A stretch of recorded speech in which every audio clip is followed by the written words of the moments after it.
नमस्कार विद्यार्थी मित्रांनो, चला तर आज आपण आरोग्य विभाग छत्रपती संभाजीनगर जिल्हा परिषद यांचं 19 सप्टेंबर 2024 रोजी आलेलं जे अपडेट आहे त्याच्या संदर्भातला अपडेटेड व्हिडिओ मी तुमच्यासाठी घेऊन आलेला आहे। व्हिडिओला सुरुवात करण्याच्या आधी तुम्ही जर आपल्या चॅनलवर नवीन असाल तर चॅनलला सबस्क्राईब आणि व्हिडिओला लाईक करायला विसरू नका आणि व्हिडिओ शेवटपर्यंत पाहायला विसरू नका। तर तुमच्या सर्व शंकाचे निरसन आजच्या व्हिडिओच्या माध्यमातून मी करण्याचा प्रयत्न नक्कीच करत आहे। तर हे आहे आरोग्य सेवक पुरुष 50% हंगामी फवारणी क्षेत्र कर्मचारी बाबतचं आलेलं जिल्हा परिषद भरती छत्रपती संभाजीनगर आरोग्य विभागाचं आलेलं हे अपडेट आहे। तर तुम्ही बघू शकता याच्यामध्ये छत्रपती संभाजीनगर अंतर्गत आरोग्य सेवक पुरुष 50% हंगामी फवारणी क्षेत्र कर्मचारी यांची माहिती सादर करण्याबाबतचं आलेलं हे अपडेट आहे।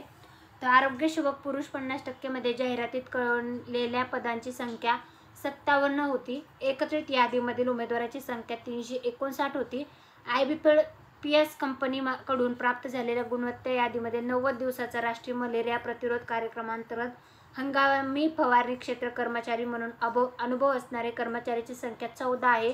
याची सर्वांनी नोंद घ्यायची। तर त्याच्या संदर्भातलं हे आलेलं अपडेट आहे आरोग्य विभाग छत्रपती संभाजीनगर यांचं।